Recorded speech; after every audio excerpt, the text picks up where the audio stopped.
Let's start to kind of break into to this. So first, what is a critique? So from the OED, which everyone should love because the Oxford English Dictionary will give you long definitions.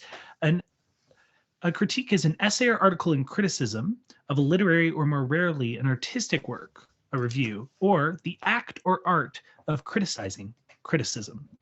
Now, I think it's important to kind of think about these definitions because oftentimes we get a bit focused on the idea of it being a literary critique specifically. This idea that everything has to be written in a very formal fashion. It follows these tenets that provide us the pathway forward of how to critique an object. However, thinking outside of that, it's also an art form, right? It's artistic. It is an artistic practice. The act of art of taking this process and going through it is a way to understand what an artist may be doing with their work on a different level. So my own vision in this case is the act of engaging and creating something, often a written work, in response to or an exploration of an artistic work. And some examples that come to mind immediately for me are the ways that often young writers or artists are taught to imitate artists who've done the work before, painting in certain styles, or taking a paragraph out of a writer who you like and writing that paragraph word by word out to kind of see what their goal was, how they were doing something. But this next step would be, say, taking the form that an artist uses or trying to understand what they're doing with that process. Now, critique always falls into two things, and that's form and content.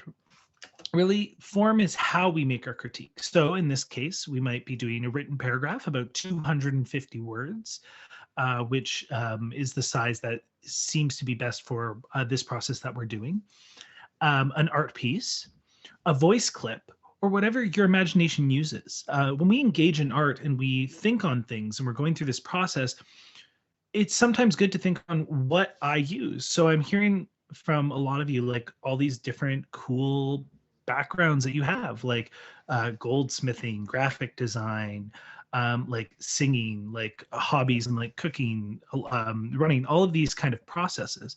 And I think it's important to think, how can we critique outside of just working through the written word? The written word is great. I love the written word. I got a degree in English because I really like it. But I think it's also important to think, what other ways can we engage in that process? And I also think it's important to think, when we're talking about form, to think about what our content in that form would be. So for example, the content of our critique, what our critique is made out of, would be the words we choose to use in our written paragraph, or what images we create, or the way we tell our critique. So for example, in a voice clip, maybe it's a narrative story. It's an oral story of just 2 to 3 minutes of saying, this is what happened to me when I experienced this art, and this is what it means. Oftentimes you have a weaving of content, right? So for example, in a lot of written critiques, we'll see something where it's more introducing the art piece, explaining a little bit about the artist's background, moving into what is happening within the art piece itself, like what it does and what effect that creates. But we need to be very economic with it. Economic. One of those E words we need to use to kind of clarify out how to tighten our phrases and sentences and make sure that what we're stating is clear so that the reader can understand. Or for art pieces, making sure that the images we use are actively reflecting what we are trying to express. And so thinking about that balance of form and content is really important in the process of creating a critique.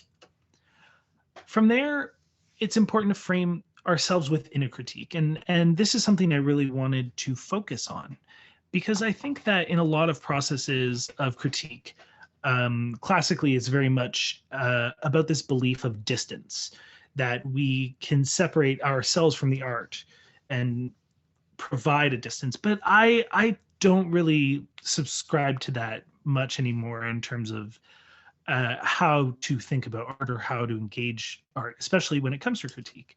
And so I think it's important to kind of think about some questions that would help through exploring it. So, for example, what am I engaging with? Um, if I'm engaging in a photo, that's going to be very different than a painting. What space am I coming from? That can mean mood. That can mean really any sort of identity markers we want to use.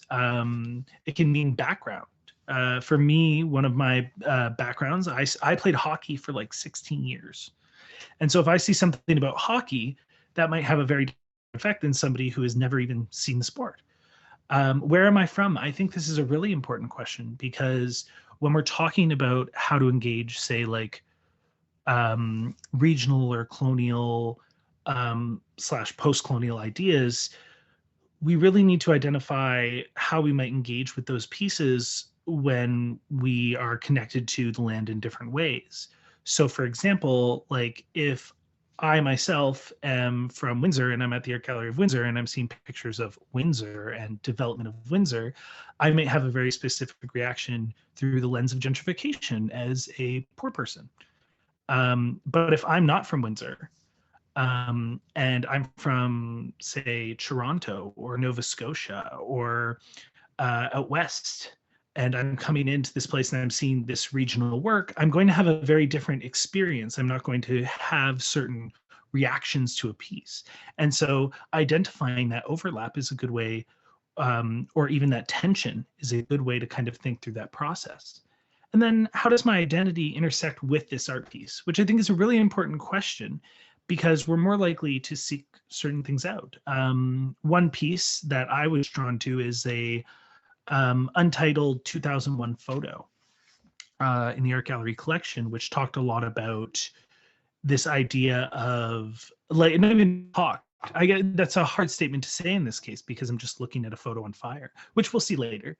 And but I think like looking through some of these sections and looking, say, at something for me, looking at like LGBTQ within the Art Gallery of Windsor collection and having a certain reaction may come from my own identity and my own understanding of my identity. Then I think it's important to remember, like, by focusing on what we might be interacting with and why, we can form a critique that dives into deeper understanding, which means more by understanding what we're saying, by understanding who we are and what we're getting from it or why we're having a specific reaction, allows us to understand more, not just the logic, but the emotion behind the piece in ourselves and that interaction.